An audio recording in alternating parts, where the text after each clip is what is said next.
the show that everyone watches. A lot of people, or a lot of these contestants that are getting on these shows, are facing the spirit of rejection, fear, and intimidation. Everyone loves to see the reaction for the day that everybody enjoys. You're wanting to find love. I've even been seeing videos of people getting ready and preparing themselves. All right, so what I pick up in the Lord, and I thank God that he speaks to us. He gives us a spirit of discernment.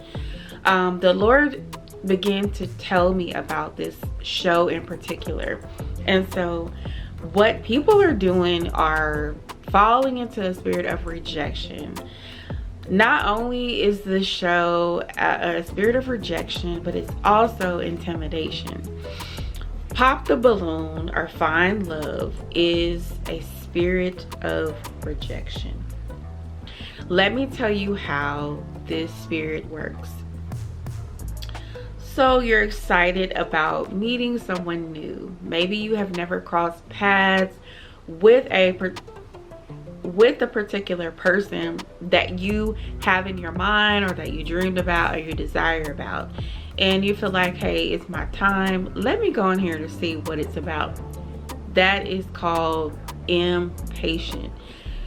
I feel like many people are not patient enough to wait on God in your season, because you can get the wrong person or the counterfeit of what you're supposed to be getting, and then it turned out bad. The worst thing about waiting is wishing you had waited.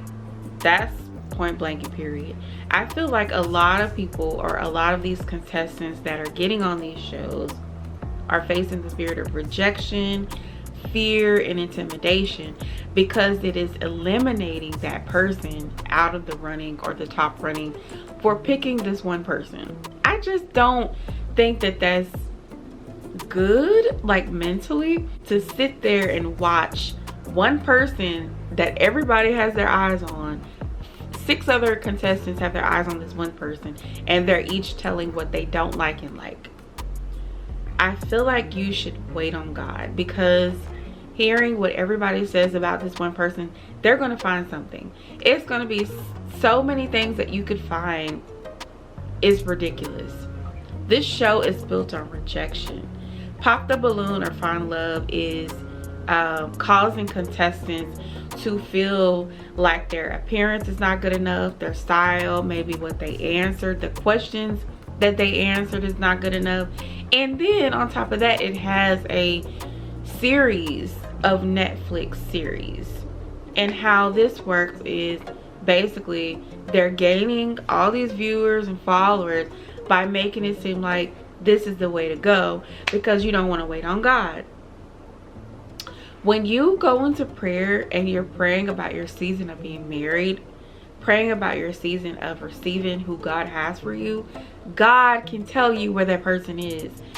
God is not going to leave you out of who he has designed for your destiny.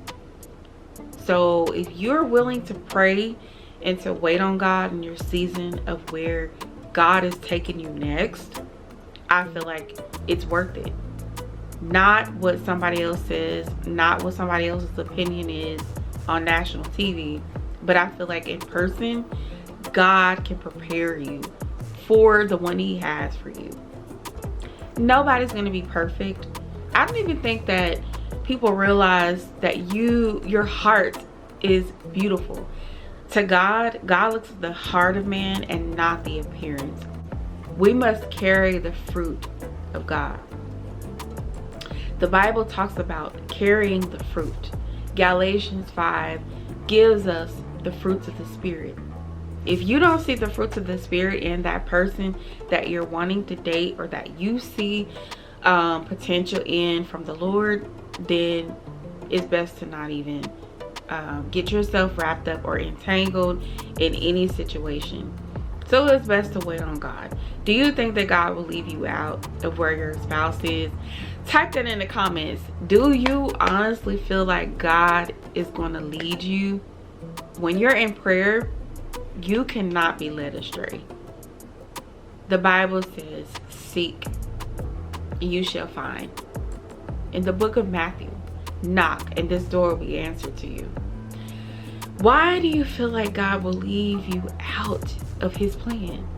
He's not going to tell you step by step, but he will give you detailed information about your life. If you are that concerned about how your spouse is going to come, where they're located, go into prayer about it. Pray, seek, and ask God. Don't go to the next dating site if you're not led.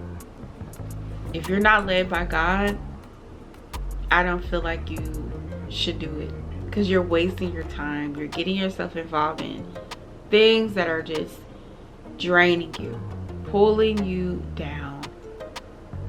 The next thing that you need is your destiny. Your destiny is in God. Your destiny, your life depends on it. So wait on God in prayer, maybe even fasting. Maybe you even got to go deeper. Maybe you need to go deeper and ask God, where is that at? Where do I need to go deeper in my life? I'm waiting on you, Lord. It's been a journey. 5, 10 years, 15 years, you feel like your biological clock is ticking. It can happen. That person is not going to be perfect, but they're going to be perfect when God sends them. So I feel like this video may help someone to be careful about your dating, your lifestyle, and who you're waiting for God to send. I hope that you wait on God, and I hope that you continue to trust him in spite of your season. I love you guys. I'll see you on the next video.